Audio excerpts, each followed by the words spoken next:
Sud Radio, parlons vrai chez Bourdin, 10h30, 12h30, Frédéric Brindel. Bonjour à tous, jeudi 4 mai, retour des beaux jours sur le continent européen et du coup la face de la guerre en Ukraine pourrait changer d'aspect. Contre-offensive ukrainienne, intérêt russe attaqué. Nous parlons dans un instant d'un possible nouvel acte du conflit russo-ukrainien. Jeudi, c'est politique, dans Parlons vrai chez Bourdin. 3 députés seront au micro de Sud Radio à 11h. Vous pouvez les apostropher, vous les auditeurs, au 0826 300 300 pour évoquer également aujourd'hui au programme la possible fin des cigarettes électroniques pour les jeunes. Et puis nous parlerons des services secrets français. Nous recevrons un ancien de la DGSE. Rendez-vous à midi. Sud Radio, nous débattons. Vous intervenez au 0826 300 300. Nous parlons vrai. Dans quel monde vit-on? Bonjour Félix Mathieu. Bonjour Frédéric, bonjour tout le monde. Vous revenez ce matin sur la tuerie dans une école de Belgrade, la Serbie sous le choc. Les cours ont débuté ce matin par une minute de silence. 3 jours de deuil national démarrent dès demain après la tuerie dans cette école. Oui, 8 élèves de 12 à 14 ans dont une Française ont péri dans cette fusillade, mais aussi le gardien de l'école qui s'est interposé pour sauver des enfants. L'auteur des faits, âgé de 13 ans, avait prémédité son geste en détail. Depuis un mois, les policiers ont retrouvé sur lui un plan de l'établissement scolaire, mais aussi une liste d'élèves à tuer. Il avait sur lui 2 pistolets, 3 chargeurs de 15 balles et 4 cocktails Molotov appartenant à son père. Ce dernier, également arrêté, assure que les armes étaient enfermées dans un coffre avec un code, mais un code que l'enfant s'était visiblement procuré. Hier, juste après la fusillade, le suspect a contacté la police qui avait déjà été alertée par la directrice adjointe. Il a ensuite été arrêté dans la cour de récréation. Réaction du ministère français des Affaires étrangères. La France exprime toute sa solidarité au peuple et aux autorités serbes face à cette tragédie. Nos services et notre ambassade à Belgrade sont mobilisés pour apporter tout leur soutien à la famille de notre jeune compatriote dans cette épreuve. Merci Félix Mathieu. Dans quel monde vit-on? Nous vous retrouvons tout au long de ce rendez-vous. Parlons vrai chez Bourdin. Bonne matinée, c'est parti, premier sujet. Et si la Russie pliait face à l'Ukraine? Pourquoi pas? Nous en parlons avec notre invité, le colonel Per de Jong, ancien chef de corps du 3e régiment d'infanterie de marine, auteur de Agir entre les lignes. Bonjour colonel. Bonjour. Bon, je suis allé volontairement loin. Et si la Russie pliait face à l'Ukraine? Mais ce qu'il se passe ces derniers temps, quand même, alerte sur un possible changement des rapports de force, déjà d'un point de vue général. Mais déjà, ce qui est intéressant, c'est que le discours russe a changé quasiment en quelques jours, puisqu'on voit que, Prigojine, il y a 2-3 jours, a émis clairement l'hypothèse d'une catastrophe, d'une contre-offensive ukrainienne, donc en expliquant que la Russie n'était pas prête. Et puis la deuxième partie, c'est qu'on voit bien que le Kremlin émet des messages d'inquiétude dès lors que il y a des attaques potentielles de drones, etc. Donc, l'assassinat putatif de Poutine, si vous voulez, met un cran au-dessus. Donc, on voit bien qu'il y a une espèce de message d'inquiétude qui est émis par les Russes. L'actualité, ce sont bien sûr ces 2 drones qui ont visé le Kremlin. Alors, des explosions. La Russie accuse l'Ukraine d'avoir voulu assassiner Poutine. Zelensky dément. Écoutez, c'était ce matin chez nos confrères de France Télévisions, dans les 4 vérités, Marina Ovsianikova, journaliste russe en exil.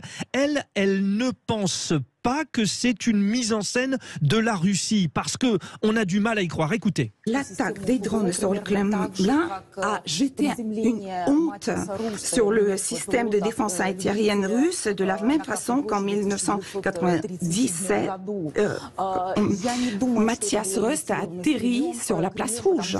Je ne pense pas que cela a été monté de toutes pièces par le Kremlin, parce que c'est honteux. Oui, colonel Per de Jong, on se souvient de cet avion de l'allemand Mathias Rust qui avait pris d'ailleurs 4 ans de travaux forcés.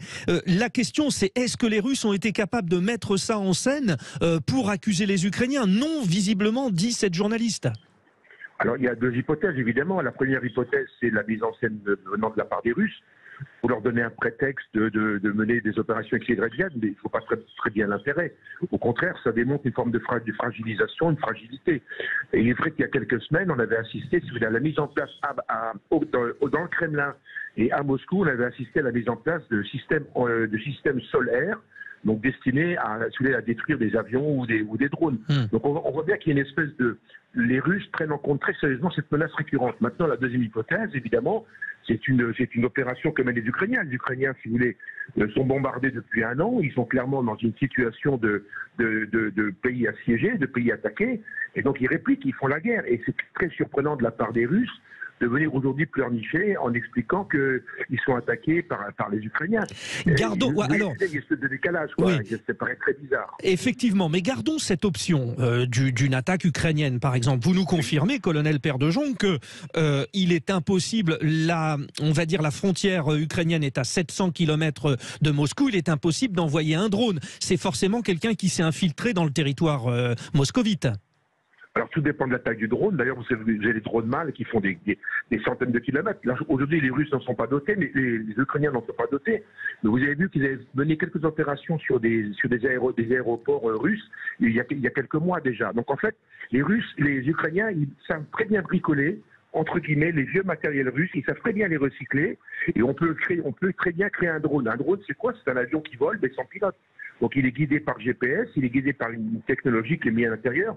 Donc c'est pas une technologie qui est extrêmement élaborée, il faut simplement mettre les coordonnées d'un objectif. Ouais. Le deuxième point, c'est les 2 drones, moi je les ai pas vus personnellement. Bon, ils sont assez petits, hein, paraît-il, ils sont assez petits. C'est ce que je vais vous dire. Donc c'est des drones de taille intermédiaire, ça c'est pas très compliqué, il faut arriver à quelques dizaines de kilomètres de Moscou, ce qui est pas très compliqué, vous savez, et puis vous les montez, et puis vous mettez en place le système. Ça veut dire quoi ça en fait? C'est que techniquement, d'abord c'est vrai que l'usage des drones est un usage qui est facile.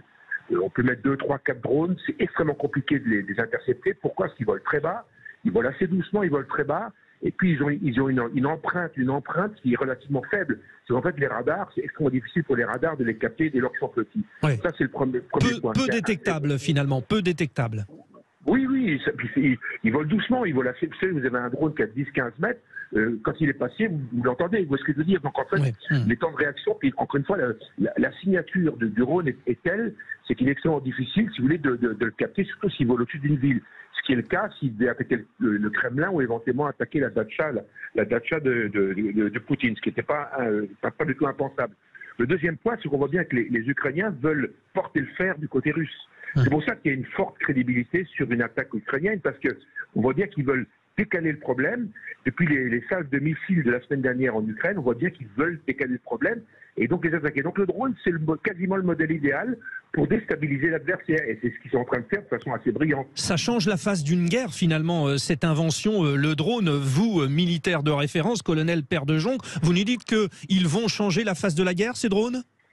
Et c'est déjà en train de changer. Vous savez, toutes nos armées occidentales le prennent en compte, parce que le drone fait du renseignement, il vole longtemps. Si on le détruit, il n'y a pas de pilote à bord. Tout ça, donc il y a plein d'avantages dans le drone. Et puis les coûts ont baissé. Vous savez, au départ, c'est des Rolls-Royce. Je prends les engins comme le Reaper, les engins américains, ça vaut des centaines de millions ou des dizaines de millions d'euros. Là, l'avantage, on a des engins qui valent rien, qui valent 2 000, 3 000, 5 000 euros. Vous mettez une charge de 15-20 kilos dessous et c'est parti, ça vole. Donc en fait, il y a une forme de rusticité qui est extrêmement difficile, si vous voulez, à arrêter. Et le deuxième point, c'est la notion d'attaque en essaim. Parce qu'on n'en voit jamais qu'un seul drone, on va en envoyer une dizaine ou une vingtaine.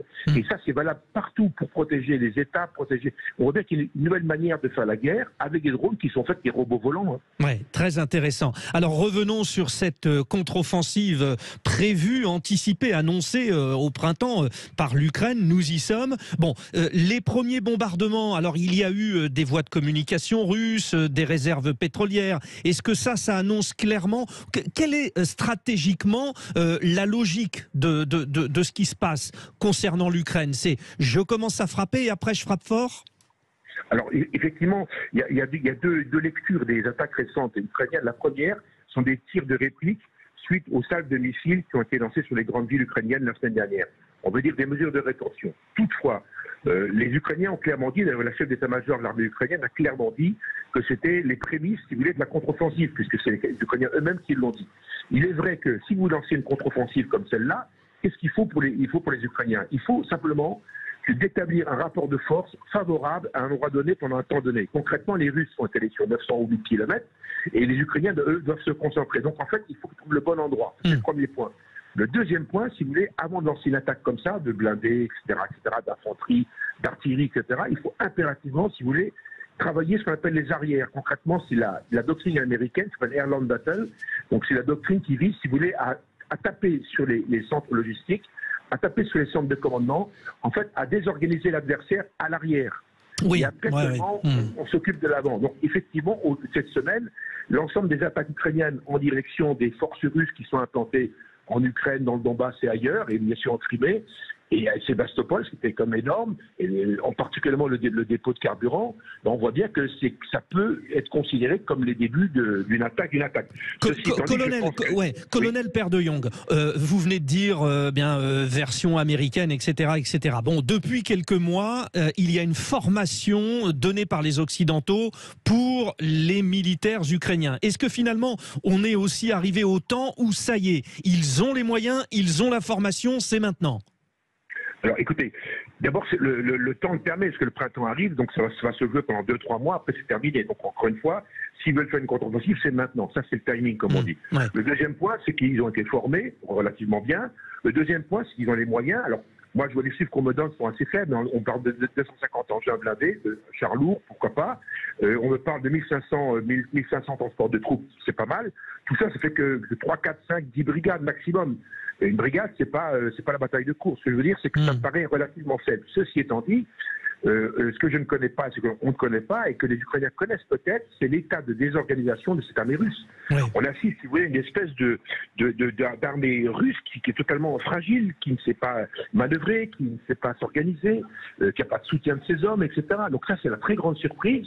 Et ça, je pense que les Ukrainiens ont de bonnes informations, et ça, c'est ça qui leur donne confiance actuellement, c'est qu'ils ont compris que cette armée russe n'avait pas le moral. Bon, nous sommes de toute évidence à un tournant. Dernière question, bon, c'est un petit peu le fantasme général, c'est-à-dire qu'on a bien vu que cette attaque de drone, volontaire ou pas, enfin bref, sur le Kremlin, pouvait viser directement Vladimir Poutine. Il se trouve qu'il ne dort pas au Kremlin, donc, mais est-ce qu'un jour, il est possible d'imaginer qu'il y ait une attaque directement à l'encontre de Vladimir Poutine ?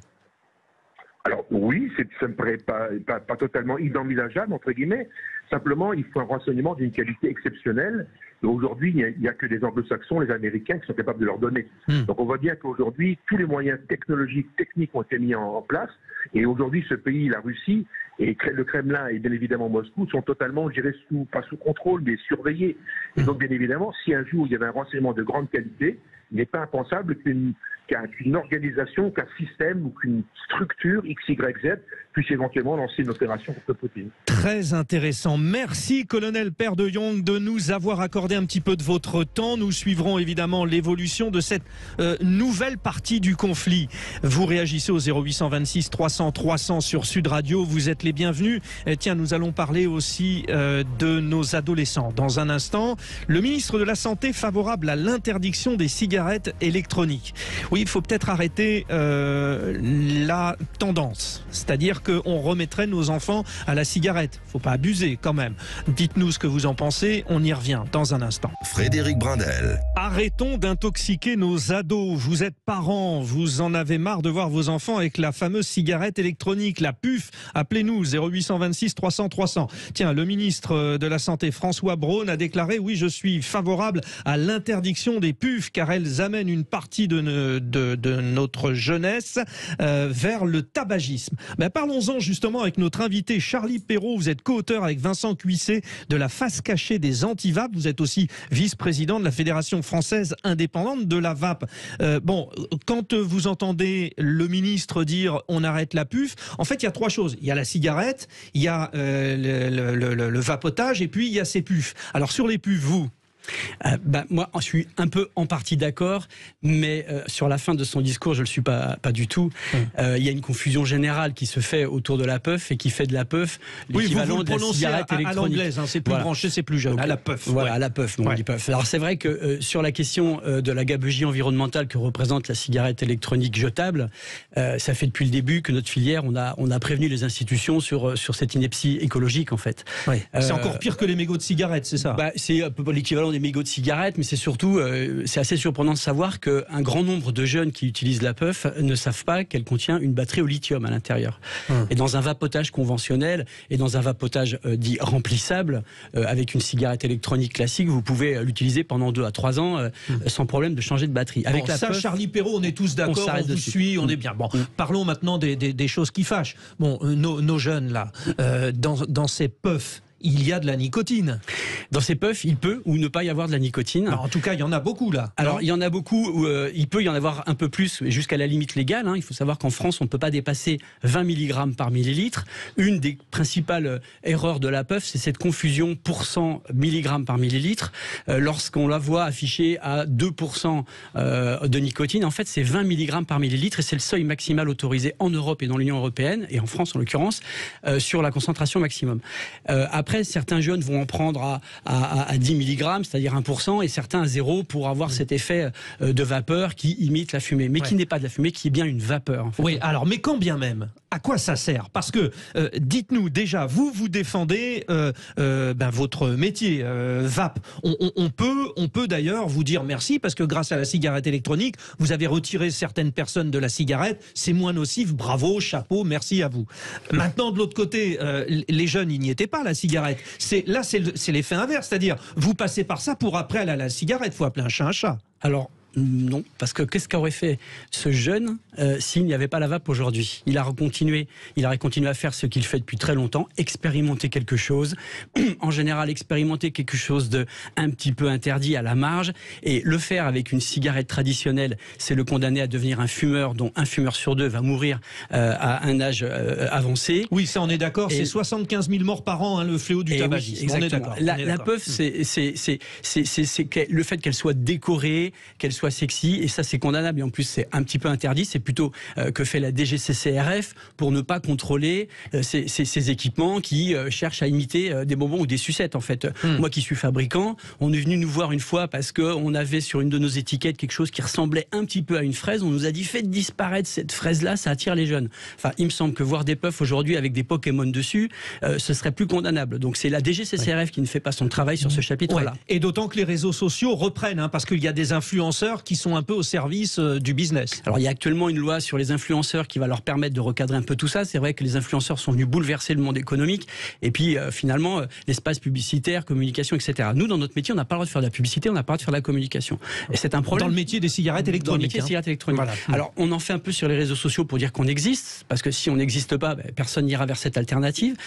Et cette alternative aujourd'hui, c'est une barrière franche. Et à chaque fois qu'on parle de la vape et qu'on en parle d'un point de vue polémique, et notamment sur la puff, nous, ce qui se passe, c'est que ça nous désole. En fait, professionnels engagés qui représentons 16 000 emplois en France, nous sommes face à 16 millions de fumeurs, et on en a déjà écarté 2 millions, et il y a 4 millions de vapoteurs aujourd'hui, parce que certaines personnes fument, mais dans l'objectif de vapoter à terme, voire d'arrêter totalement tout. On est d'accord, là on vous fait crédit de cela, mais je reviens, alors déjà, cigarette électronique et puff. On est d'accord que puff, c'est la version jeune de la cigarette électronique, non? La cigarette électronique est arrivée en 2010-2011 en France, elle était déjà une puff.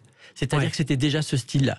C'était une batterie. Avec un goût. Un goût. Alors c'était avant tout une batterie, une résistance qui va permettre de vaporiser un liquide contenu dans la tête de cette cigarette électronique, et puis par l'action électrique, ça se vaporise et on l'inhale. Donc en fait, en 2012, la puff était déjà là, mais elle a été écartée par le bon sens environnemental, puis par des questions d'économie. Une puff aujourd'hui, c'est 7 à 8 euros. Un vapoteur qui va puffer en l'occurrence 1 à 2 jours, ça va lui coûter 16 euros sur 2 jours, sur 3 jours.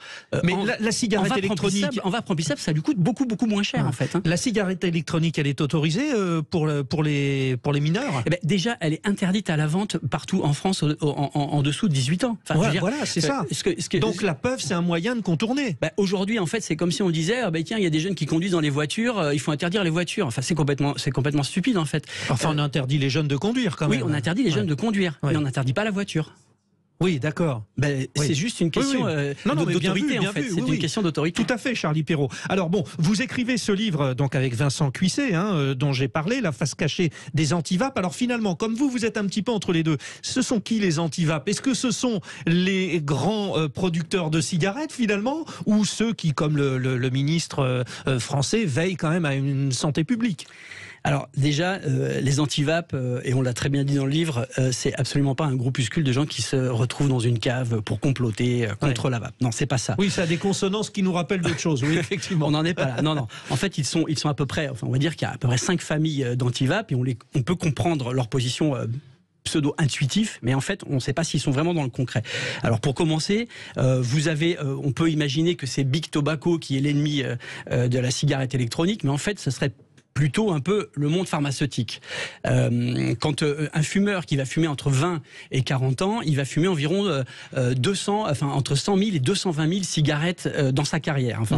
Triste carrière de fumeur. Horrible. Ramené en chiffre d'affaires, au prix de la cigarette d'aujourd'hui pour les fabricants de cigarettes, c'est aux alentours de 10 000 €. Mais quel rapport avec le monde pharmaceutique? Voilà ce que ça a rapporté aux fabricants de cigarettes. Dans le monde de la pharma, les maladies qui sont pulmonaires, ceux qui respirent mal à cause du tabac, ceux qui vivent mal à cause du tabac, et voire ceux qui en meurent et qui en souffrent et qui subissent un traitement en fin de vie, etc., c'est bien plus d'argent pour l'industrie pharmaceutique. Ah, vous voulez dire qu'ils ont intérêt à ce que les gens aillent mal? Vous savez, quand vous êtes vendeur d'antidotes, vous êtes bien content quand même qu'il y a un problème au départ, en fait. Ouais, enfin, ça, c'est un jugement de valeur, d'autre part, non? C'est un jugement de valeur, mais là, je ne parle juste de mécanisme d'intérêt. Voir l'OMS, par exemple, qui est un élément de cette famille des anti-vape. Le pharmacien, on l'aime, on va le voir, il est bienveillant, il se dit pas Exactement. pourvu que. En revanche, c'est le patron du groupe pharmaceutique, c'est ça? Sur les intérêts pharmaceutiques, on l'a bien vu pendant cette crise Covid, il y a quand même eu des effets d'argent qui sont quand même très significatifs. Bon, vous n'êtes pas le premier à les attaquer, hein. Il y a les écologistes, enfin tout le monde. Je ne les attaque pas.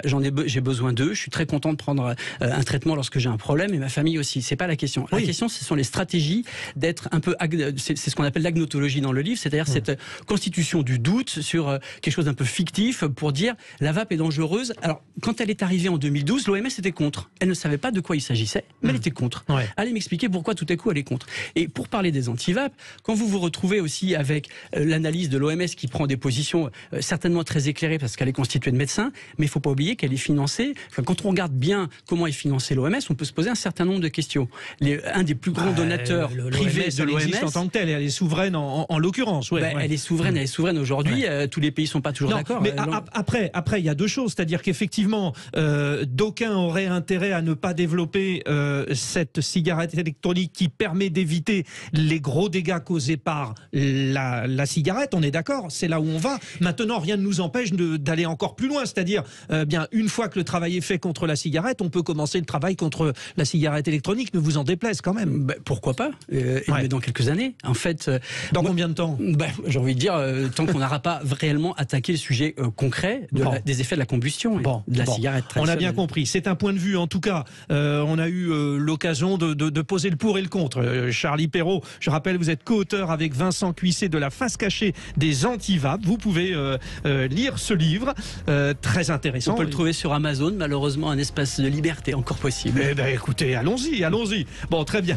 Les auditeurs de Sud Radio au 0826 300 300. Vous réagissez à tout ce qu'on vient d'évoquer. C'est le rendez-vous politique dans un instant à 11h avec nos députés qui viennent débattre de l'actualité. À tout de suite. Frédéric Brindel. Le rendez-vous de nos politiques, de nos députés. Il y a une grosse actualité. Ça y est, nous y sommes.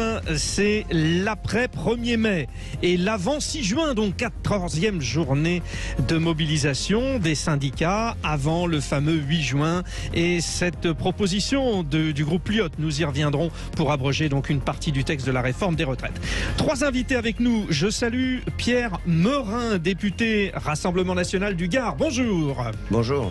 Louis Marguerite, député LREM de Saône-et-Loire. Bonjour. Bonjour. Et puis nous accueillons Lounès Hadjroud, conseiller départemental des Hauts-de-Seine, ancien directeur de cabinet d'Olivier Faure pour le PS. Bonjour. Bonjour.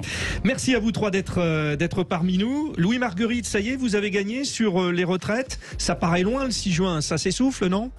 Non, mais le sujet, c'est pas de savoir si on a gagné, qui a perdu. C'est ma question, en tout cas. Mais oui, mais en tout cas, ma réponse, c'est que c'est c'est pas cette question-là. La question à laquelle il faut répondre, c'est d'une part effectivement apaiser, d'une part apaiser, utiliser des bonbons, ne pas faire d'économies sur l'énergie qu'on doit mettre pour être à l'écoute sur le territoire, au niveau national comme dans nos circonscriptions. Ça, c'est le premier point.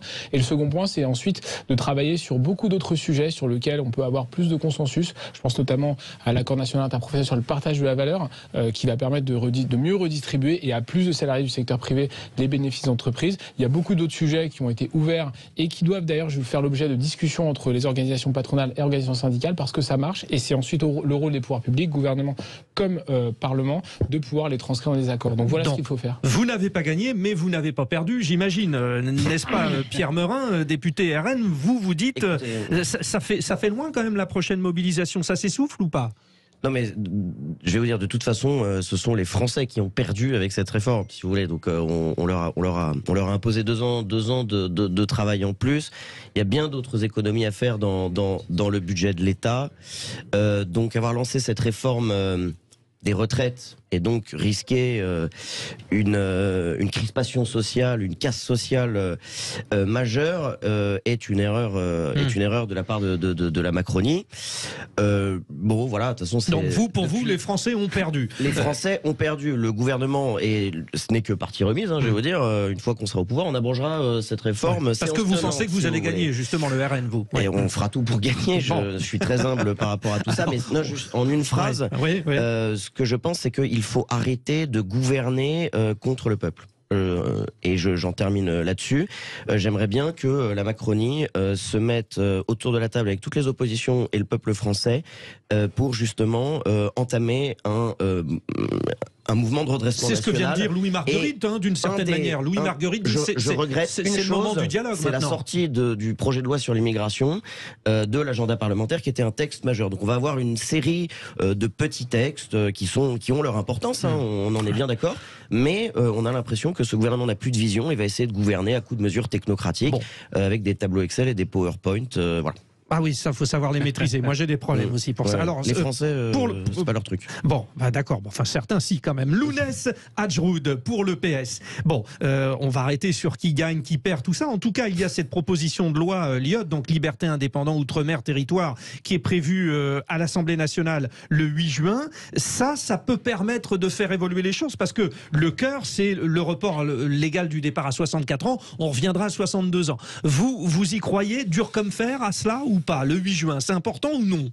Oui, ça va être une date très importante. On l'a vu, le RIP n'a pas été accepté par le Conseil constitutionnel. C'est donc la prochaine étape immédiate. C'est le mouvement social qui se remobilisera le 6 juin, donc 2 jours avant le 8 juin et le débat de cette PPL Liot, sur laquelle les socialistes sont très engagés, puisque nous en sommes aussi un peu à l'initiative, mais c'était Liot qui avait la première niche parlementaire. Ça aide bien que ce soit Liot, parce que ça évite les fractures entre les uns et les autres, c'est ça. Nous n'avons qu'une urgence, c'est faire en sorte que cette réforme des retraites soit retirée. Donc nous sommes prêts à aller avec tous ceux avec qui nous partageons au moins les principales valeurs. Vous l'aurez bien compris. Alors vous avez à votre gauche Pierre Meurin du Rassemblement National, mais enfin vous demandez quand même la même chose, même si vous dites que vous n'avez pas les mêmes valeurs, vous demandez la même chose. Par ailleurs, on ne s'est jamais caché, c'est une ligne que nous suivons depuis toujours. Nous ne pactisons pas politiquement avec l'extrême droite, le Rassemblement national. C'est pour ça que ça sert bien que ce soit initié par Liot. Après, vous n'aimiez pas ça, tant pis pour vous, mais Pierre Meurin, répondez. Ça vous gêne, vous, ou pas? Il n'y a pas lieu d'aimer ou de pas aimer. Je souris de ce type de réponse, si vous voulez. Il y a une motion référendaire, par exemple, qui a été présentée par le groupe Rassemblement National. Les socialistes ne l'ont pas votée. Donc vous avez dénié au peuple le droit de se prononcer sur la réforme des retraites, et vous en serez comptable devant vos électeurs, de Jean-Luc Mélenchon. Qui est avec lui aujourd'hui, si vous voulez, messieurs, s'il vous plaît, qu'on puisse vous écouter, parce que là, personne n'a entendu ce que vous venez de dire. Juste quand même, en vous écoutant tous les deux, et après je donnerai la parole à Louis Marguerite, parce qu'il va se défendre, mais vous n'en avez pas conscience finalement que les Français en ont marre de se dire qu'ils sont gentils de défendre, ils veulent pas s'entendre, mais quand il faut voter pour nos intérêts, ils sont pas fichus de s'entendre. Ça vous en avez conscience aussi, non ? C'est la gauche qui est comptable de ça, parce que nous votons les motions présentées contre la réforme des retraites dans leur intégralité, si vous voulez. Donc il y avait une motion référendaire, il y avait une la gauche et les attendez Lounès, parce qu'on est à la radio, vraiment si on parle l'un sur l'autre, on est battu. Donc terminez votre phrase, Pierre Meurin, du Rassemblement national. Allez-y. Nous avons voté la totalité des motions qui auraient permis de mettre en échec cette réforme des retraites, et nous avons présenté notre motion référendaire que vous n'avez pas votée. Donc vous êtes, en plus d'avoir voté pour Emmanuel Macron, responsable de cette réforme des retraites. Si vous voulez, c'est factuel. Et puis en étant emmanché avec Jean-Luc Mélenchon, vous avez sauvé une trentaine de députés socialistes que vous devez à Jean-Luc Mélenchon. Donc, Lounès Adjroud, vous êtes donc emmanché avec Jean-Luc Mélenchon. Je retiens l'expression. Non, mais franchement, d'une certaine manière, il a quand même raison, parce que si les Français veulent que l'opposition passe, il va falloir quand même que vous entendiez en tant que parti d'opposition. Les Français savent très bien que nous sommes fidèles à nos convictions et que nous ne soutenons ou nous ne partageons des combats qu'avec ceux que nous considérons être dans l'arc républicain. Pour continuer, un point, nous ne sommes comptables que d'une chose, à mon sens, aux yeux des Français, c'est d'être des protecteurs du progrès social. Et je rappelle une chose, c'est que dans le mouvement social, dans la rue, vous n'y êtes pas. Pas parce que... je vous garantis que dans ma circonscription, j'ai eu des menaces dans le cas où je participais à des cortèges. Donc soyez raisonnables. J'ai eu des menaces physiques. J'ai même eu des gens qui se sont baladés devant C'est bon, messieurs, vous avez eu la parole et très respectueusement, Louis Margueritte, député LREM, enfin Renaissance en l'occurrence. Renaissance. Voilà, attendez, parce que c'était marqué sur la fiche, mais vous savez, c'est les vieilles fiches, donc Renaissance. Donc, quand vous entendez cela, ça fait votre jeu finalement, parce que vous pouvez avancer. Non, mais je me permettais juste d'intervenir. Oui, allez-y. Ce duel RNPS qui, à mon avis, n'intéresse pas grand monde. D'abord, ceux qui vous faites l'émission à ce moment-là, Louis Margueritte, là, parce que ça fait 2 fois que vous me reprenez. Si, moi, ça m'intéressait de savoir s'ils peuvent s'entendre. Allez-y. D'abord, ceux qui vous promettent que s'ils arrivent au pouvoir, ils vont remettre en cause la réforme des retraites, c'est pas vrai. Ça n'arrivera pas. Parce que c'est une réforme difficile, évidemment. Elle est pas consensuelle, ça nous a pas échappé.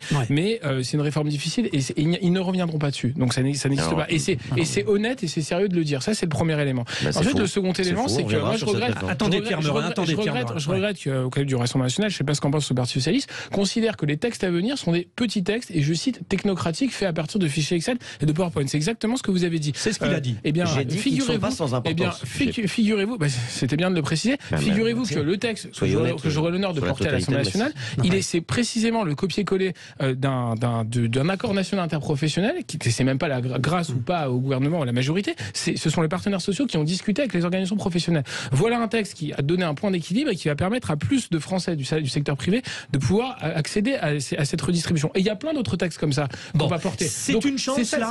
Et il faut capitaliser là-dessus. C'est-à-dire qu'il faut, bien sûr qu'il y a un désaccord sur l'âge de départ à la retraite. Évidemment, il est difficile. Je précise aussi à tous ceux qui ont manifesté que je respecte infiniment, il y en a également beaucoup dans ma circonscription, à Chalon-sur-Saône, à Mont-Solémine, que le texte, il n'aurait pas autant évolué s'il n'y avait pas eu autant de colère sociale. Donc cette manifestation, c'est quoi, n'est pas vaine. Il vous est reproché quand même à la majorité de ne pas avoir négocié quand même. Mais vous allez le faire, la négocier. L'intersyndicale est d'accord pour vous rencontrer. On va les laisser. D'abord, ça va se passer comment ? Le dialogue ne s'est pas rompu à tous les niveaux, même s'il y a eu un peu de posture. On avait quand même l'impression que le dialogue était rompu. Nous, on a continué à discuter, notamment avec la majorité Horizon Modem et Renaissance. Nous avons continué à auditionner les organisations syndicales, y compris la CGT d'ailleurs, qui est le syndicat par définition peut-être le plus qui s'oppose le plus à ce type d'avancée. Donc nous avons continué à discuter sur d'autres sujets. Je pense qu'il y a l'aménagement du temps de travail, il y a la question de la pénibilité. On renvoie d'ailleurs à la question des branches, justement, comment on va décliner le milliard qu'on a prévu d'ailleurs dans la réforme des retraites. L'évolution des carrières, l'emploi des seniors. Et dernier point, parce que je veux que ce soit clair pour tout le monde, ni la Rassemblement nationale, ni personne d'autre, et pas plus nous que n'importe quel autre parti, groupe politique représenté à l'Assemblée nationale, n'a le monopole de la représentativité. On a tous été élus démocratiquement, et il faut juste le redire. Donc on a tous la même voix, et c'est important de le redire. C'est ce qu'on appelle planter le décor. Je reviens avec vous. Les auditeurs de Sud Radio peuvent intervenir. 0826 300 300. Si vous avez des questions, Lounès Adjroud pour le PS, Pierre Meurin pour le Rassemblement national, Louis Margueritte pour Renaissance. On y revient dans un instant. On va continuer parce que justement ces négociations avec l'intersyndicale, elles sont intéressantes, mais sur la réflexion du travail et des retraites, on attend aussi le point de vue de nos politiques. Ça tombe bien, ils sont là. À tout de suite. Frédéric Brindel. Place à nos intervenants, députés, politiques. Le gâteau a déjà été coupé. Qu'on se le dise, ça va être difficile de revenir sur le départ à la retraite à 64 ans. En revanche, il y a des négociations. Quelle part de gâteau on peut aller récupérer? Qu'est-ce qui vous intéresse, vous les auditeurs de Sud Radio? Au 0826 300 300, dites-nous vos priorités. Nous en parlons avec le porte-parole du PS, Lounès Hadjroud, avec Pierre Meurin, député Rassemblement National du Gard, avec Louis Marguerite, député Renaissance de Saône-et-Loire. Bon, ça va être l'occasion de négocier. C'est le moment ou jamais, Lounès Hadjroud. Qu'est-ce qu'il faut aller chercher pour que aujourd'hui les gens qui sont au travail et qui vont devoir travailler un peu plus longtemps vivent mieux? C'est quoi la priorité? L'emploi des seniors, par exemple, c'est quoi? Ah ben évidemment, à partir du moment, j'espère. Oui, vous espérez toujours. Que nous pourrons le 8 juin parvenir à l'abrogation de l'article. Même si c'est abrogué, on repart pour un an parce qu'il faut aller au Sénat. Enfin bref, c'est toute une histoire. Hein, voilà. C'est une autre histoire. Voilà. On est d'accord. Mais dans les négociations aujourd'hui pour le travail. Mais effectivement, vous preniez l'exemple de l'emploi des seniors.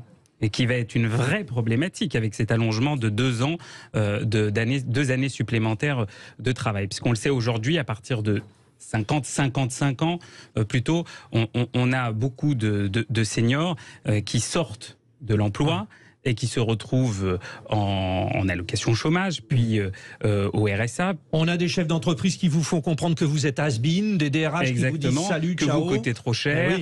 Donc, et par ailleurs, c'était normalement une des compensations sur l'emploi des seniors, l'index senior qui avait été obtenu au Sénat. On l'a vu, le Conseil constitutionnel l'a retoqué. Ça, vous le regrettez parce que c'était moi, tout ce qui va dans le sens d'avoir davantage meilleure employabilité des seniors avec une qualité de l'emploi et un non-amoindrissement des droits, parce que faire attention, parfois sous couvert de vernis. Faisons le tour de table. Louis Marguerite, on est d'accord, il faut préserver les seniors là. Non mais bien, ce que dit le porte-parole du Parti socialiste est pas totalement faux. Ceci dit, vous demanderez quand même à votre intergroupe qui a voté contre l'index senior en première lecture à l'Assemblée nationale pourquoi ils ont voté contre. Mais peu importe, c'était demandé par la CFDT et je sais que c'était d'ailleurs un désaccord avec les organisations professionnelles. Bien évidemment, on voit bien que le Parti socialiste est gêné sur cette question parce que on se dit au fond il y a un problème sur l'emploi des seniors qui a été quand même amélioré sur 15 ans. Il est passé de 40% à 56% sur les 15 dernières années. Donc mécaniquement, le décalage de l'âge de départ à la retraite devrait normalement augmenter un petit peu en quelques points. Mais par ailleurs, il y a quelques idées intéressantes qui viennent du débat parlementaire au Sénat. Notamment la question du CDI senior. Comment effectivement, ça c'est des sujets comme ça. Il y a évidemment, et là je partage un point avec vous, c'est la question de l'état d'esprit de certaines grandes entreprises. C'est vrai. Et parfois encouragé par les pouvoirs publics, même souvent encouragé par les pouvoirs publics, depuis les 20 dernières années, on a encouragé à pousser à la sortie par plein de raisons. Retraite anticipée, etc. C'est exactement le contraire qu'il faut faire. C'est dur parce que la taxation. Donc nous souhaitons au contraire encourager effectivement les départs progressifs, mais qui permettent à la fois de rester dans le travail, continuer à cotiser pour améliorer sa retraite future. Ça, c'est un vrai acquis de la réforme. Et tout ça, il faut qu'on l'encourage. Et évidemment, c'est ce que nous allons faire. Vous dites quoi, vous, Pierre Meurin? Parce que c'est vrai, le senior, il rentre chez lui, souvent il est déprimé. On m'a fait passer pour un vieux, pour un dépassé. C'est insupportable. C'est insupportable. Du coup, je regrette que vous ayez tenté de faire passer un index senior dans la loi de réforme des retraites. Avec le PLFSS, alors que vous saviez très bien que ce serait un cavalier législatif et que vous aviez tenté de le caser dans la loi pour atténuer d'un point de vue communication l'effet de casse sociale. Mais concrètement, ça veut dire quoi? Je comprends pas, Pierre Meurin. Ça veut dire qu'est-ce que vous leur reprochez l'index senior a été censuré par le Conseil constitutionnel. Ça, c'est ça que je veux dire. Le travail, la question du travail. Je peux développer en 2 phrases. Ils sont responsables parce qu'ils ont introduit un dispositif qui était inopérant et qui était juridiquement inconstitutionnel. C'est ça que je veux dire. Il m'a fallu le savait très bien en amont. Voilà. Moi, je pense que la question du travail est un enjeu en effet majeur pour l'avenir de notre pays. Le rapport à la valeur travail face à ceux qui prônent le droit à la paresse, par exemple, est un enjeu majeur. Je pense à Sandrine Rousseau, enfin en tout cas l'extrême gauche qui défend le droit à la paresse. On a besoin de remettre la valeur travail au centre d'un projet politique, ce que nous ferons. Et puis, si vous voulez, le deuxième élément dont je voudrais parler, c'est qu'il faut réindustrialiser notre pays pour créer des emplois.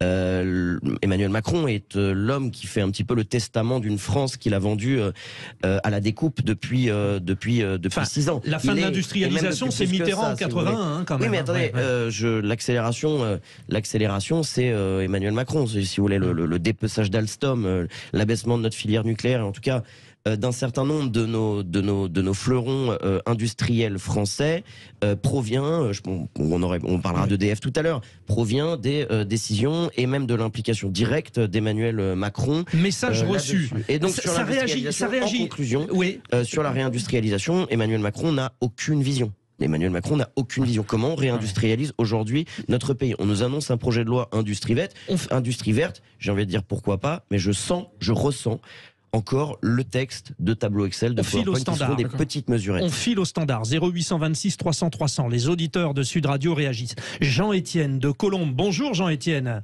Bonjour Monsieur Brindel, bonjour à tous. Bon, profitez, ils sont là tous les trois. Alors PS, RN et Renaissance, allez-y, intervenez. À vous Jean-Étienne. Je ne vais pas hésiter à profiter, je vais essayer d'aller vite aussi. Ouais.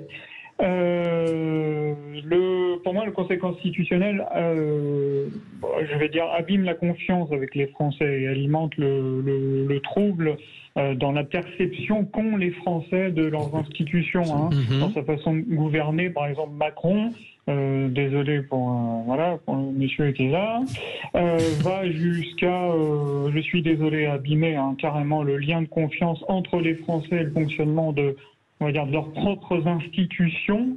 Et la solution, pour moi, la solution, elle est dans l'esprit de la Ve République, c'est-à-dire le retour au peuple et le retour du peuple. Oui. C'est-à-dire le retour au peuple par le référendum, la dissolution de l'Assemblée nationale. Désolé, mais je pense qu'elle est très nécessaire. Soyez pas désolé. Il y en a qui peuvent perdre leur emploi, donc ici, autour de la table. Attendez, je termine, s'il vous plaît. Ou la démission bien sûr. du président Vous avez de le la temps, République. Allez-y.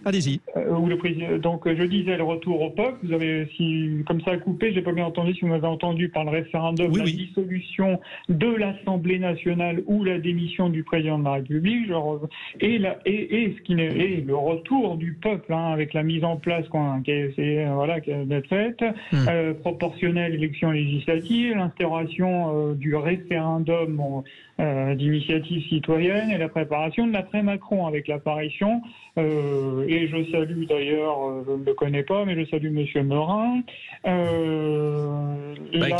Qui hoche la tête. Bon, Jean-Étienne, merci. RN, comme pôle pour moi en tout cas le RN, c'est un pôle d'alternance de sécurité et stabilité. C'est compris. Jean-Étienne, oui, et après on fait circuler la parole. Allez-y, mais très vite, Jean-Étienne. Je sais que vous êtes adorable et que vous m'écoutez. Et simplement, il y a une fake news que je voudrais simplement... je voudrais quand même être très clair là-dessus. Pour moi, alors je ne fais pas une obsession, bien que vous avez compris que le Rassemblement national se rapproche de mes idées largement. Était, paraît-il, absent du débat sur la réforme des retraites. J'éclate de rire. Je pense que nous sommes là où les Français je pense en tout cas qu'ils sont là où les Français les attendent. Ça fait 20 ans que Marine Le Pen et le RN défendent les Français oubliés, dépossédés. Jean-Étienne, message bien reçu, Jean-Étienne. Jean-Étienne, il faut vraiment qu'on réagisse parce que, d'ailleurs, je vais vous dire, on vous a tellement bien écouté qu'on va rebondir sur ce que vous venez de dire, notamment sur la décision du Conseil constitutionnel, notamment finalement sur le rôle des uns et des autres, parce qu'on ne comprend pas toujours bien cela. Alors, vous savez, on a des impératifs, on doit faire la petite pause et on revient et nos trois invités réagissent aux propos de Jean-Étienne. C'est promis, vous restez bien avec nous, c'est Sud Radio. On s'appuie sur ce que vous dites, Jean-Étienne, c'est promis, à tout de suite. Frédéric Brindel. L'électeur a-t-il encore une place dans le débat politique? C'est en substance ce que nous a dit au 0826 300 300 Jean-Étienne de Colombes qui nous disait, mais alors déjà, je ne comprends pas pourquoi le Conseil constitutionnel tranche comme ça, puis le gouvernement qui ne veut pas discuter. Justement, nous en discutons avec Lounès Hadrouj, je vais bien le prononcer, Hadjroud. Voilà, c'est comme ça, porte-parole du PS. Pierre Merin, député RN, et Louis Marguerite, député Renaissance. Alors déjà, messieurs, sur ce que nous demandait Jean-Étienne, on confond un peu les genres par rapport au Conseil constitutionnel. Mais le Conseil constitutionnel, il ne décide de rien, il valide. Donc alors, allez-y, vous dites c'est faux, Pierre Meurin. C'est beaucoup plus compliqué que ça. Le Conseil constitutionnel a une jurisprudence qu'on pourrait qualifier de quelque part téléologique, c'est un terme juridique, mais le Conseil constitutionnel est capable, quand il le décide, d'inventer des objectifs à valeur constitutionnelle, des principes fondamentaux reconnus par les lois de la République. Il n'invente rien, il fait appliquer la Constitution par définition. Créer un objectif à valeur constitutionnelle pour, on va dire, extrapoler une décision un petit peu à sa manière, c'est la pratique régulière du Conseil constitutionnel depuis un certain nombre d'années. Le Conseil constitutionnel, s'il l'avait voulu, aurait très bien pu créer un objectif à valeur constitutionnelle de clarté, de sincérité des débats parlementaires. Si vous arrivez au pouvoir, le RN, vous faites quoi du Conseil constitutionnel ? Eh bien, écoutez, le problème du Conseil constitutionnel, qui est parfois un petit peu en roue libre, et moi je considère que le Conseil constitutionnel est une juridiction politisée, beaucoup trop politisée. Donc vous en faites quoi ? Il faut revenir. Eh ben, il faudra trouver un système pour que le Conseil constitutionnel formellement ne soit que littéralement l'applicateur de la Constitution, ce sans jurisprudence extensive. En gros, c'est l'idée. Sur le retour au peuple, en une phrase, Jean-Étienne a tout à fait raison. En gros, il dit un petit peu ce que Marine Le Pen a dit. Et en plus, il dit que vous avez raison également. Vous vous entendez bien. Je remercie pour ces mots sympathiques. Soit une dissolution de l'Assemblée nationale qui permettrait de clarifier aujourd'hui des équilibres politiques. Et d'ailleurs, Emmanuel Macron a indiqué que ce serait pas mal qu'on ait des mi-termes, un de ces jours. Donc on a un certain à mi-élection, oui, un vote. Une démission du président de la République, ce qui ferait à mon avis quand même du bien à ce pays, parce que après 6 ans de macronisme, on a besoin de passer à autre chose. Et pour conclure sur cette président partie, n'a jamais été autant honni par le peuple français. Oui, mais ça c'est une parenthèse. Allez-y. On a besoin de concorde sociale, et je pense que le départ du président de la République serait probablement la meilleure chose qui puisse arriver à ce pays. C'est ce que vous demandez. Louis Marguerite, vous sur le Conseil constitutionnel, vous dites, j'imagine qu'il n'est pas politisé. Donc s'il y a ce sentiment de non-débat, vous en assumez personnellement la responsabilité, le gouvernement. Si vous êtes passé en force, c'est pas l'histoire du RIP qui n'est pas acceptée par le Conseil constitutionnel. Non, mais les mots ont un sens. Bien sûr qu'il est indépendant, le Conseil constitutionnel. D'ailleurs, parfois, même souvent, il fait obstacle à des points de droit, à des points portés par le gouvernement ou par des propositions de loi ou que sais-je. Et donc, effectivement, ils jugent en droit, ils jugent pas en pertinence politique, etc. Et d'ailleurs, comme vous savez, ils sont nommés par soit le président de la République, soit par le président de l'Assemblée nationale, soit par le président du Sénat, et que les couleurs politiques de ceux qui ont eu des fonctions politiques avant d'être nommés au Conseil constitutionnel, sont diverses. Et par ailleurs, ils s'expriment très peu ou quasiment jamais. Elles ne sont pas exhaustives, mais elles sont diverses. On n'entend plus, et à raison. Et heureusement, ni Laurent Fabius, ni Alain Juppé, ni ceux qui ont exercé les plus hautes fonctions. D'accord, mais même si on remet en cause, si vous voulez, plus rien n'existe. Donc il faut juste avoir de modération dans les mots. Et voilà, ça c'est le premier. Ensuite, derrière, deuxième point, sur les sujets que Jean-Étienne soulève à juste titre, nous les renvoyons justement à la concertation sociale. La question d'index senior, la question d'un certain nombre de points qui effectivement ont été sortis du texte parce que ce texte est un texte financier, donc il s'occupe effectivement de l'équilibre du régime social et du régime des ils vont pouvoir s'exprimer à travers leurs syndicats, c'est ça ? Et dernier point, absolument. Donc les organisations syndicales vont discuter avec les organisations patronales sur un certain nombre de points. Mais comme on a fait sur le partage de la valeur, bien sûr. Et point qui par ailleurs, une idée qui vient même pas de nous, puisqu'elle vient de la CFDT, comme vous le savez. En tout cas, j'imagine. Attendez, Pierre. Je vous dirai aux syndicats si c'est lunaire leur discussion. Dernier point, et c'est important, je dis pas que la Constitution est parfaite et qu'elle est pas exemple de critique, bien évidemment, on peut toujours s'interroger sur cette question, bien sûr, et le débat est légitime. Néanmoins, mais certes, il y a le 49.3, je peux comprendre qu'il ait pu être mal vécu. Moi aussi, j'ai eu des reproches et on aurait préféré voter. Il a plutôt été mal vécu. Néanmoins, mais je le dis, néanmoins, mais il y a un contre-pouvoir à ce 49.3, il faut le dire aussi, c'est prévu dans la Constitution, qui est la motion de censure. La question, c'est de savoir est-ce que les oppositions, quand elles se mettent ensemble, ont un projet alternatif. Et on revient à notre discussion du début, ils ne sont pas capables de s'entendre. Oui, mais c'est le propre de la majorité relative, si vous voulez. Si les oppositions se mettent toutes d'accord pour avoir un projet alternatif, elles font tomber le gouvernement. Donc, si vous voulez, c'est pas rien non plus. Donc, il y a un bien contre-pouvoir, et heureusement, et c'est naturel qu'il y ait un contre-pouvoir à ce 49.3. Donc, et moi, je note quand même qu'il n'y a pas eu cette contre-alternative au projet du gouvernement, et donc... Lounès Younes Hadjroud, pour le Parti Socialiste. Quand vous entendez l'auditeur dire il n'y a pas la place pour l'électeur qui ne peut pas s'exprimer. L'histoire du référendum, tout cela, c'est une bonne idée. Mais là, encore une fois, c'était injouable. C'est-à-dire, tel que cette loi a été proposée, c'était sous Sarkozy, c'est pas possible. Vous dites qu'il faut la changer ? Il faut, d'ailleurs Emmanuel Macron lui-même le disait en 2019, il faut le rendre plus simple, plus facile d'accès. Nous avons, nous socialistes, réussi une fois à aller à l'étape suivante, c'était sur la privatisation d'ADP.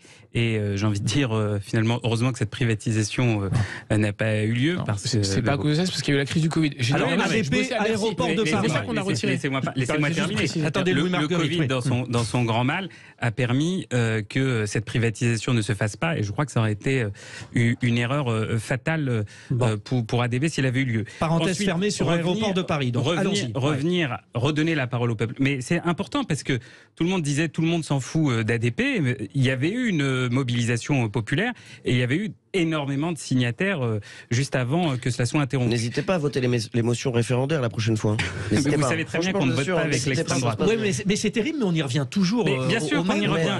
Mais vous savez, dans la vie non, mais il y a un moment, dans l'engagement, faut peut-être arrêter de penser à qui vote avec vous, mais pour qui vous votez. C'est surtout ça, non? Oui, on sait pour qui on vote. C'est une motion référendaire pour remettre la réforme des retraites. Attendez, Pierre Meurin. Nous, au Parti Socialiste, on fait le choix, et on a toujours fait le choix, de garder, et je sais que c'est peut-être moins politiquement correct aujourd'hui, mais ce cordon entre nous et l'extrême droite. Nous ne votons pas avec l'extrême droite. C'est pour ça que les socialistes se sont autodétruits depuis 10 ans. Voilà, parce que vous êtes... Réponse de Pierre Meurin. Pierre Meurin, vous demandez aux socialistes... Mélenchon, les quelques modestes députés qui vous restent, qui sont parfois très sympathiques. Les quelques députés non modestes. Chacun son tour. Soyez vous-même modestes, parce qu'il fut un temps, vous étiez même pas sur les bancs de l'Assemblée ou très peu. C'est vrai qu'en politique, ça va très vite. 35%, vous êtes 35% à la présidentielle, 13 millions d'électeurs. Attendez, à défaut de proportionnel, ça n'intéresse plus. Attendez, stop. Ah bah stop. Non mais c'est très intéressant parce que c'est la parole des Français. Les gens ont déjà tourné le bouton de la radio. On y revient, on veut qu'ils nous écoutent. Allez-y, Younes, sur la parole des Français. Quand vous dites les quelques 30 modestes députés que nous devons à Jean-Luc Mélenchon. Ces députés, ces 31 députés, nous ne le devons pas à Jean-Luc Mélenchon. Ah bon ? Nous les devons aux Français qui ont voté pour nous. Qui ont voté pour eux. Qui ont voté pour vous. Donc moi j'ai beaucoup de respect. Écoutez, moi j'ai toujours eu beaucoup de respect pour les parlementaires. J'en ai encore et j'en aurai toujours. Parce qu'ils sont aussi l'expression d'une part de la souveraineté. Chaque circonscription, enfin chaque électeur porte une part de la souveraineté, il l'exprime. À l'élection présidentielle, à laquelle vous avez pu représenter 30%, 42, et à l'élection, aux élections législatives où il vote pour son député. Enfin, vous êtes quand même tous très politiciennes et vous vous regardez surtout entre vous. Non, excusez-moi, la démocratie, quand même, on le ressent. Non, mais monsieur, la démocratie, ce n'est pas politicien. Les gens, justement, on se bat aujourd'hui. En tout cas, pour limiter l'abstention.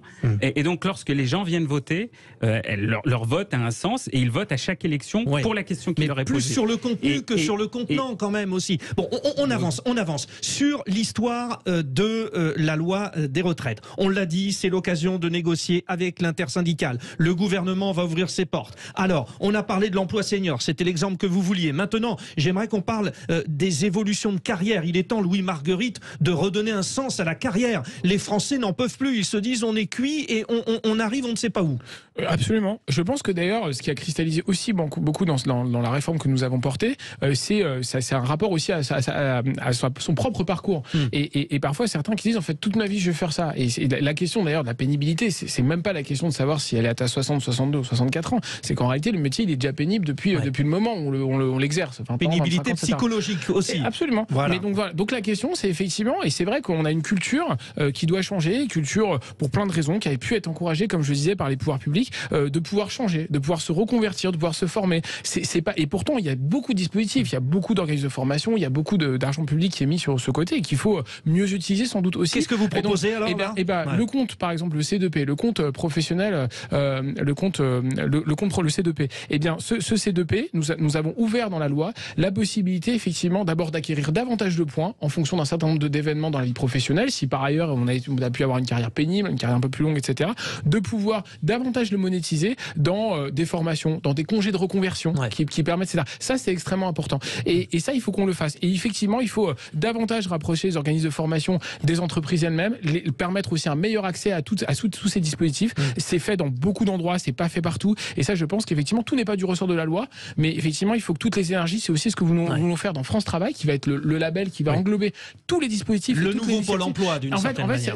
On va pas réinventer la roue, mais ni l'eau chaude. On va juste essayer de mettre toutes les énergies, et ça existe déjà. Moi, ça marche très bien dans mon territoire, à Chalon-sur-Saône, à Mont-Soleil-Mines, mais il faut le généraliser partout en France pour que les acteurs se parlent encore davantage et qu'on puisse donner accès à beaucoup plus d'informations aux salariés. Pierre Meurin, d'accord sur cette évolution des carrières, ça c'est intéressant ce qui est proposé, non ? Tout est intéressant, si vous voulez. De très nombreuses choses sont absolument passionnantes. Les discussions sur mais le tout de savoir, c'est comment on le met en la valeur travail, etc. Moi, je regrette simplement l'absence totale de vision, si vous voulez. Des mesures, encore une fois, certes intéressantes, potentiellement de bonne facture à plein d'égards, ne remplacent pas une vision politique pour notre pays. Aujourd'hui, on a un agenda parlementaire qui est fait de mesures, certes, fort intéressantes en effet, et utile. Alors c'est quoi votre vision ? Votre vision, c'est quoi par rapport à ça ? Si vous voulez, j'aurais voulu qu'on laisse sur la table de l'agenda parlementaire la loi sur l'immigration, si vous voulez. L'immigration, si vous voulez, aujourd'hui, 80% des Français considèrent que, y compris chez les électeurs de gauche, chez les électeurs de Renaissance, considèrent qu'il y a une immigration galopante dans ce pays et qu'il y a un lien entre immigration et insécurité. J'aurais aimé qu'on ait... Mais avec travail, je ne le vois pas en l'occurrence. Non, mais là, je le vois pas. Vous votez en touche, alors c'est peut-être une bonne touche trouvée, comme on dit au rugby. Vote un peu en touche, mais moi je regrette dans l'agenda parlementaire un manque total de vision pour notre pays par rapport aux enjeux qui occupent nos compatriotes. Lounès Hadjroud, attendez, Lounès Hadjroud maintenant pour le PS, l'histoire de l'évolution des carrières, ça c'est concret. Il va falloir en profiter de ce débat-là. Bien sûr, hein, moi j'entends beaucoup parler de la valeur travail, j'entends trop peu parler de la valeur du travail. Et je crois que l'urgence aujourd'hui, lorsque vous qui êtes député, je suis élu local, nous le voyons dans les permanences que nous tenons, les gens que nous recevons, nos concitoyens, et ils veulent aussi que leur travail soit reconnu justement et de manière pécuniaire. Certains des plus pauvres ont un travail, c'est ça qui est insupportable. Bien sûr, et nous voyons des dossiers, nous recevons des personnes régulièrement qui sont salariées, qui ont des CDI et qui ne parviennent pas, alors en région parisienne c'est particulier, à trouver de quoi se loger correctement, à parvenir à s'alimenter correctement, à ça c'est le pouvoir d'achat et c'est le niveau des salaires. Et ça c'est normal, et ça c'est le pouvoir d'achat. Et donc ce n'est pas que la valeur travail, attention, parce que quand on ne met que la valeur travail sur la table, c'est-à-dire que il y a cet esprit que le travail serait noble et donc qu'il faut... Il est noble le travail, mais pour qu'il soit vécu comme noble par les travailleurs, il faut qu'il soit justement reconnu, et ça c'est le pouvoir d'achat. Sur ce que l'employeur a donné, combien il reste dans la poche pour concrètement bien vivre. Exactement, et ça c'est trop peu dit. Très intéressant. Pas à voter avec nous la prochaine fois la hausse de 10% des salaires. Vous voyez que vous allez tous voter ensemble, finalement ça serait tellement plus simple. Allez, on marque une dernière pause. On marque une dernière pause. Calmez-vous, je vous redonne la parole dans un instant, tout comme nos auditeurs. 0826 300 300. N'hésitez pas à intervenir, allez les titiller, ils sont chauds nos trois invités. Allez-y. Frédéric Brindel. Les avis sont tranchés, notamment sur les lois, tout ce qui concerne le travail. Alors la retraite bien sûr, mais d'autres thèmes sur lesquels nous intervenons avec nos invités. Pierre Meurin, député Rassemblement National du Gard, Louis Marguerite, député Renaissance de Saône-et-Loire, et Lounès Hadjroud, porte-parole du Parti Socialiste. Vous intervenez au 0826 300 300. Messieurs, autour de la table, hier, la validation de la privatisation de la nationalisation, c'est le contraire, à 100% d'EDF a été actée. C'est important parce que vous, notamment au PS, vous proposez désormais que l'avenir d'un fleuron comme l'EDF ne soit finalement décidé qu'en fonction du vote à l'Assemblée nationale, c'est ça, Lounès Hadjroud? Exactement. L'idée de cette proposition de loi qui a été initiée par Philippe Brun, donc député socialiste, et qui a été votée en première lecture, contre l'avis du gouvernement et du groupe Renaissance, et qui revient en deuxième lecture via la niche GDR, la niche parlementaire du groupe GDR, et de défendre EDF, vraiment faire en sorte que ça reste dans le giron public, et d'éviter tout démembrement, parce que c'est ce que nous craignions, et c'est comme ça un peu que le travail de Philippe Brun a évolué. C'est dans ses recherches et dans son travail, il s'est rendu compte qu'une des hypothèses posées par le gouvernement, en tout cas l'administration, était d'aller vers un démembrement d'EDF, c'est-à-dire que l'État gardait ce qui n'était pas rentable et on remettait, on réouvrait au marché. L'État détenait 84%, depuis hier c'est validé, ça sera 100%. C'est nécessaire, Louis Marguerite, de détenir la totalité d'un fleuron comme celui-ci, on y revient. Mais c'est d'autant plus nécessaire que c'est quelque chose que nous avons décidé, et on a même voté les crédits budgétaires qui allaient avec au mois de juillet, au mois d'août dernier. Donc c'est peut-être un des rares points sur lequel on est tous d'accord, c'est qu'on est d'accord effectivement pour que l'État détienne 100% du capital. Et maintenant, sur l'histoire à l'Assemblée nationale, effectivement, là où c'est sans doute un peu technique, mais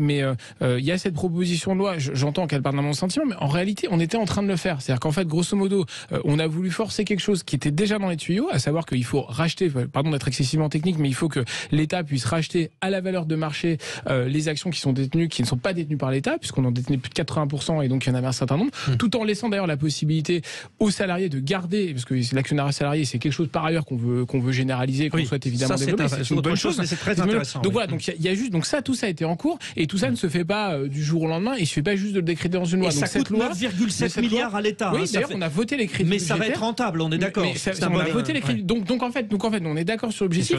On dit juste que c'est, mais le projet Hercule, c'est le fameux projet Hercule qui avait été à un moment donné évoqué, etc.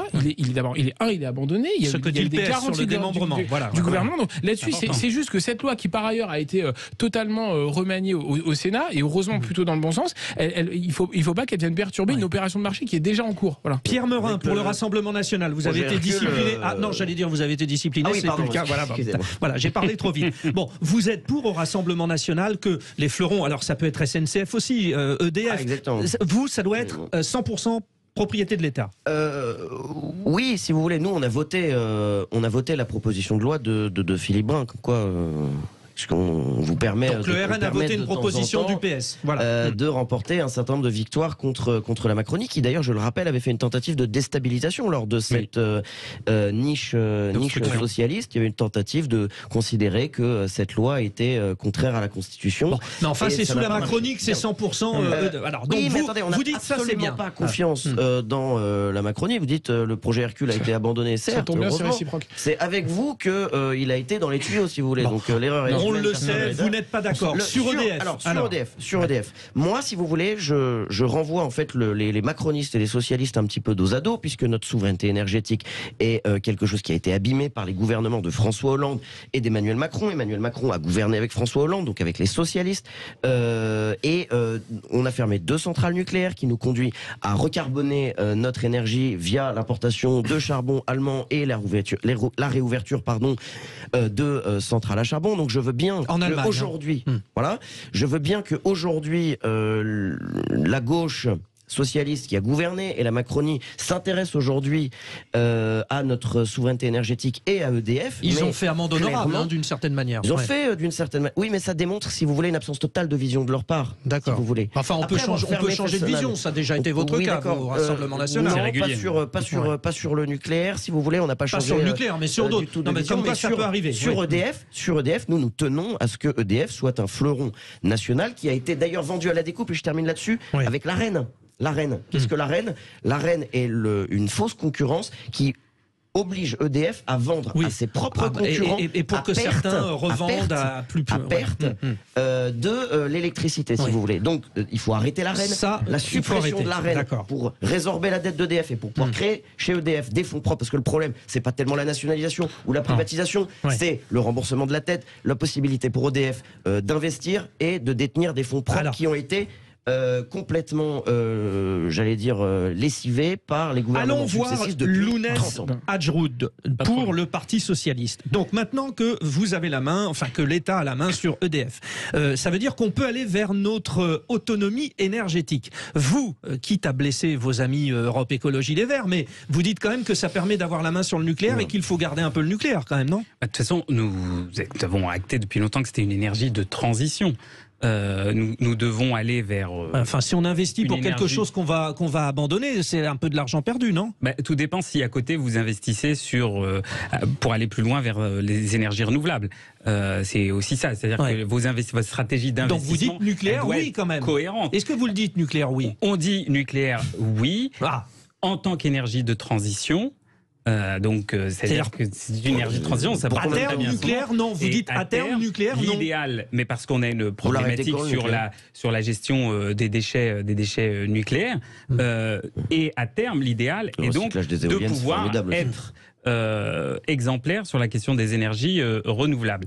Je voulais juste ajouter sur cette proposition de loi. Les deux. Voilà. Je voulais juste ajouter sur cette proposition de loi une chose qui, à mon avis, peut intéresser un certain nombre de vos auditeurs, puisque nous avons rajouté un article, l'article 3 bis de cette PPL, qui permet une extension du bouclier tarifaire, du tarif réglementé électricité, aux PME et TPE. Oui. Vous savez, c'est cette fameuse problématique dont on a beaucoup entendu parler. Oui, on n'arrive plus à payer ses factures. Des boulangers qui, parce qu'ils n'ont pas des fours aux dernières normes. Ça, vous avez proposé ça, etc. Donc normalement, ce qui est sorti du Sénat nous permet de conserver ça. Nous n'avons pas pu aller plus loin sur les PME, mais normalement, nous devrions conserver ce point-là. J'espère que les députés Renaissance qui sont dans l'hémicycle nous suivront. Allez, 45 secondes encore. La conclusion avec Louis Marguerite. Vous reconnaissez, vous, à Renaissance, qu'au début, il y a eu un petit quiproquo sur l'histoire du nucléaire. C'est le moins qu'on puisse dire. Il s'est un peu loupé, le président Macron. Et puis maintenant, il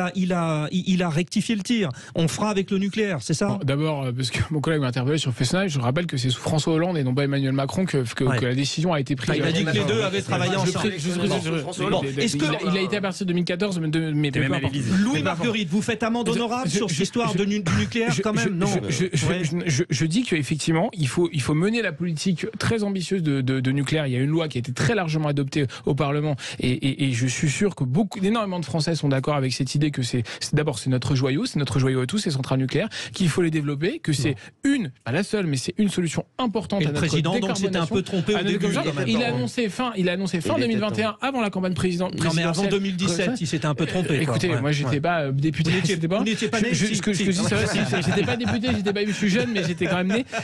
Mais c'est vrai qu'on me le reproche souvent mon âge, mais peu importe. Alors c'est pas un reproche, c'est un avantage. Je dis simplement, c'est évidemment le nucléaire. Moi je suis dans une région par ailleurs qui s'appelle la Nuclear Valley, enfin qui est un des éléments de la Nuclear Valley, avec beaucoup de sous-traitants. Moi j'ai Framatome, mais j'ai beaucoup de sous-traitants de l'industrie nucléaire. Évidemment, il faut les soutenir le plus possible et c'est ce que nous souhaitons faire. Merci messieurs, c'était très clair. Pas toujours, mais quand même très clair. Allez, je vous l'accorde. Merci, c'était Jeudi Politique.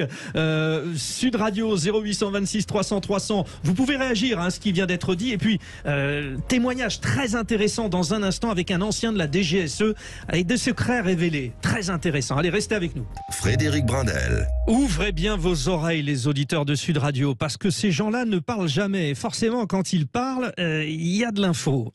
Ancien agent de la DGSE, Jean-François L'Huillier, vient d'écrire L'homme de Tripoli aux éditions Mareuil Édition, L'homme de Tripoli, mémoire d'agent secret. Vous avez été agent secret, Jean-François L'Huillier. Bonjour. Bonjour à vous.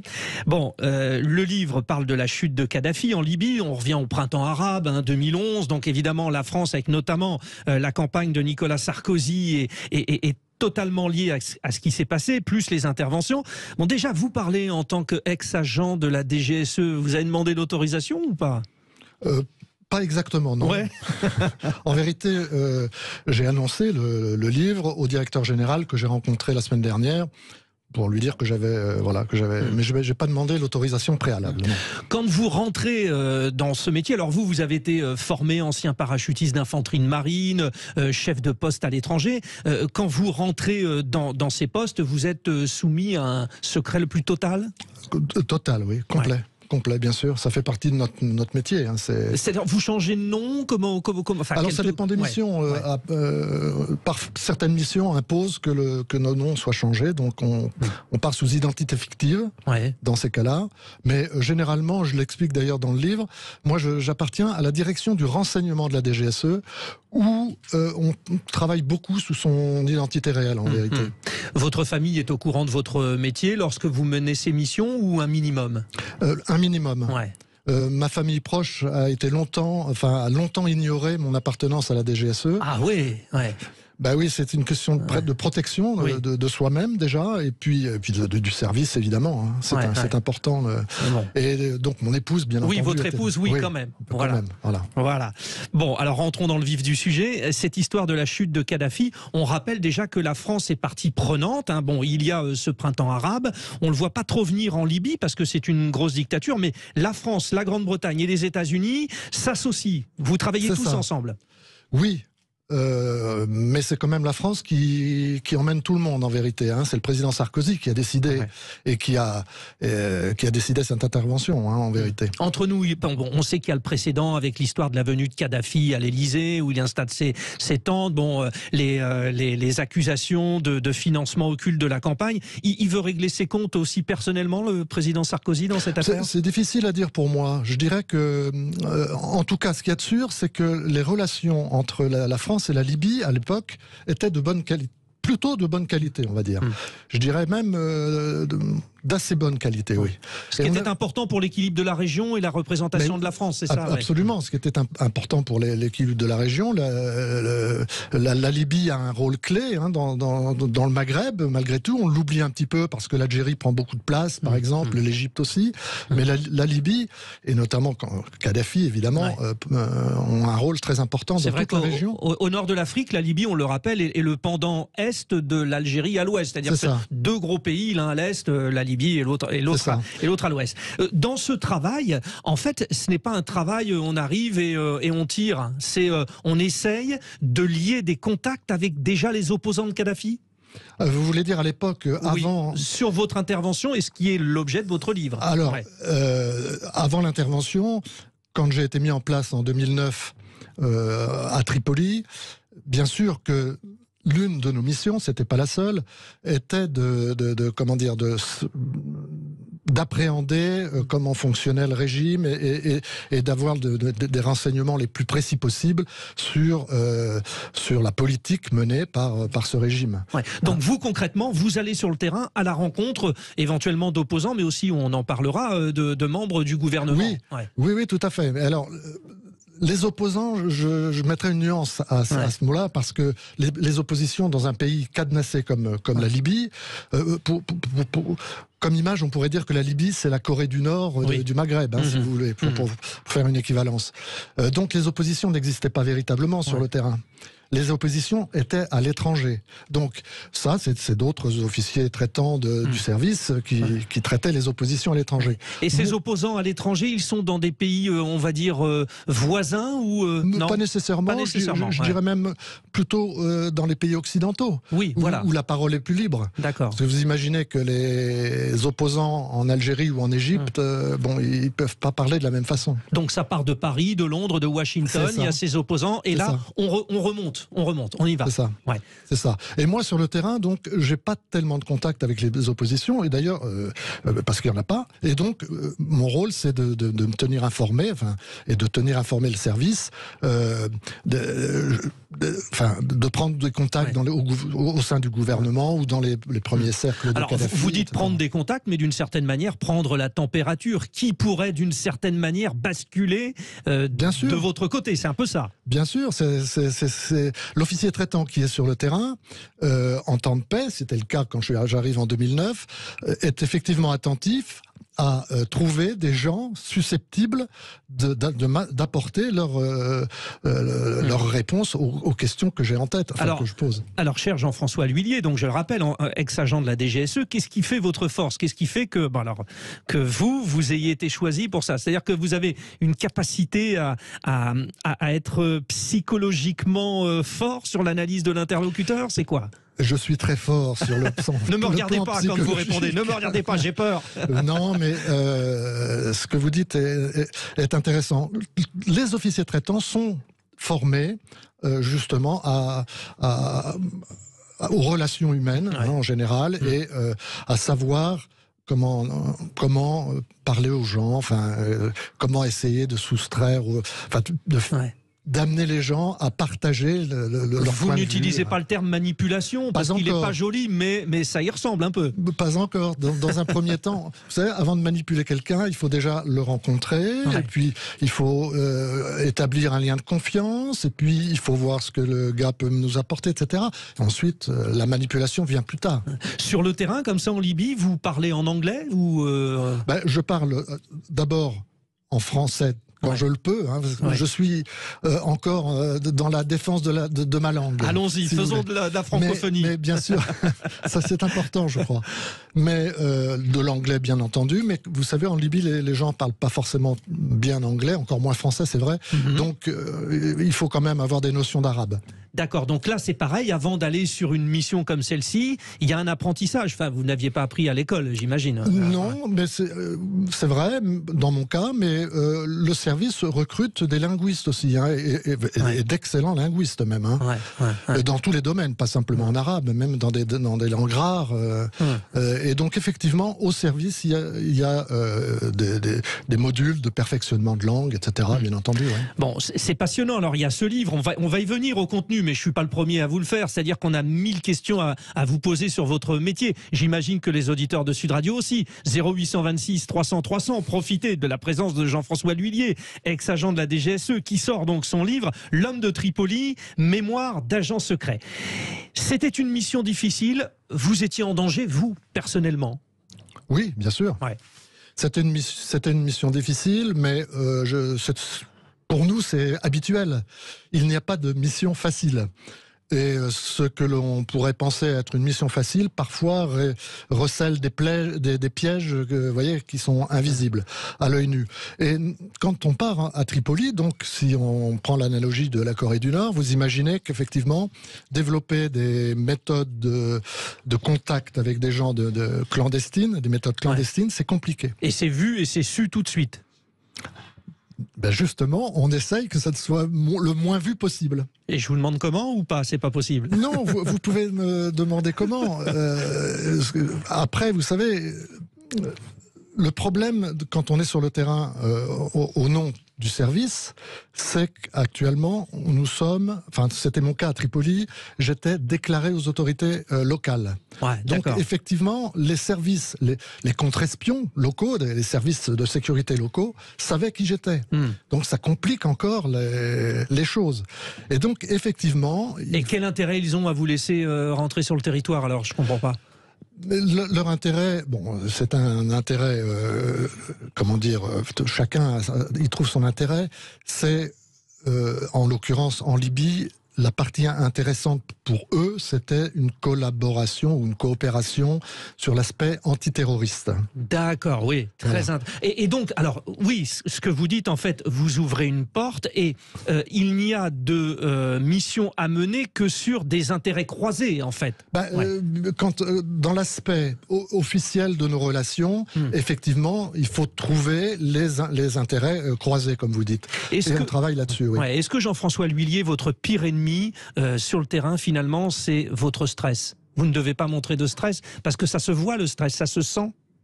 Oui, c'est effectivement, non seulement ça peut se voir et ça peut se sentir, mais en plus ça vous fait perdre les pédales un petit peu. Donc non, les gens du service, quels qu'ils soient, sont formés à surmonter ce stress qui est inévitable, bien entendu. Quels sont les pièges dans lesquels ne pas tomber, qui sont des pièges humains? Alors, la consommation d'alcool, peut-être, même si dans ce pays c'est un petit peu particulier, parce que c'est un pays musulman, mais pardonnez-moi, mais il y a les femmes, donc en fait, il ne faut jamais succomber à la tentation parce qu'on se fragilise. C'est vrai, c'est vrai. Vous connaissez ça par cœur. Écoutez, vous avez lu les bons romans d'espionnage. J'ai le problème d'avoir des tentations, donc après... Mais c'est ça, c'est exactement ça. Ne pas prêter le flanc aux attaques ennemies, en fait. Et donc, dans ce métier, nous on part du principe, et notamment dans ce type de pays très surveillé, on part du principe qu'on est constamment sous les projecteurs des services de sécurité locaux. Bon, Moussa Koussa, ministre des Affaires étrangères libyen, obtient l'asile politique en Grande-Bretagne après les tentatives de récupération des Français. C'est-à-dire que vous avez essayé de récupérer ce ministre. Vous réussissez ou pas? Et alors, dans le cas de Moussa Koussa, c'est un échec total. Il faut dire les choses comme elles sont. Parce qu'il file chez nos amis anglais, nos éternels amis ennemis, quoi. C'est ça. Ouais. C'est ça. Et il nous file sous le nez alors qu'on était en train de le tenir. Ouais. Et au dernier moment, il esquive le truc et il part à Londres. Ouais. Alors là, c'est un peu, vous êtes un peu responsabilisé là-dessus. On vous met de la pression ou pas? Non. Honnêtement, on nous met pas. Vous savez, c'est ce genre de choses qui échappent à l'entendement. Ouais. Nous, on met tout en œuvre pour pouvoir réussir notre mission. On n'est pas dans la tête du Moussa Koussa, même si on lui a mis suffisamment de choses pour qu'il croie ce qu'on va faire pour lui. Manifestement, il n'a pas été franc avec nous. Et donc, Mais l'objectif, c'était donc de faire de ce membre du gouvernement de Kadhafi un allié pour faire tomber Kadhafi. C'est ça l'idée? C'est ça l'idée. Et alors, en vérité, je l'explique dans le livre, c'est un mantra qui avait été répété par l'Élysée. Faites tomber des gens importants, retourner des gens importants pour fragiliser Kadhafi. Alors, donc vous dites, ça vient directement du président de la République? En l'occurrence, oui. C'est-à-dire que sur le travail des agents secrets français, c'est sur les grandes décisions, on est d'accord? C'est le président français qui dit « faites ça ». Ah oui, bah bien sûr. Le président français dit « faites ça », comme il le dit aux armées. Vous voyez, et évidemment, on fait tout pour, comment dire... Ouais. Et c'était facile de travailler sous Nicolas Sarkozy, remonter comme jamais contre Kadhafi? Écoutez, pour être honnête, sur le terrain, on n'a pas de pression politique. Ouais. Donc la pression, c'est nous-mêmes qui nous la mettons pour telle ou telle raison, mais honnêtement, on n'a pas de pression politique sur le terrain. Mais vous dites, alors ça peut peut-être se transmettre comme ça, c'est-à-dire qu'il y a plusieurs directions à la DGSE, et qu'il y a des fois, il y a notamment une histoire de négociation à Djerba en Tunisie, pas loin de la Libye, où finalement il y a d'autres membres de la DGSE qui négocient alors que vous n'étiez pas au courant. Oui, c'est vrai. Ça fait partie du métier. La main droite ignore ce que fait la main gauche. Ça veut dire qu'on peut... Alors, c'est pas volontaire, entendons-nous bien, mais il peut y avoir des trahisons involontaires. Oui, non, trahison, c'est fort. C'est un mot un peu fort, oui. Non, mais c'est ce qu'on appelle chez nous le cloisonnement, vous savez, c'est-à-dire qu'on fait attention pour assurer une sécurité totale à la mission qu'on est en train d'exécuter. On doit ne pas en parler autour de nous, le moins possible. Ouais. Mais normalement, à Paris, vous avez quelqu'un en centrale qui coordonne l'ensemble. Autre moment fort de votre livre, l'évacuation de l'ambassade de France en Libye. Bon, là, c'est tendu, Kadhafi va tomber, les rebelles ont attaqué, c'est les rebelles qui finalement le tuent. Là, c'est du chirurgical. Alors, l'évacuation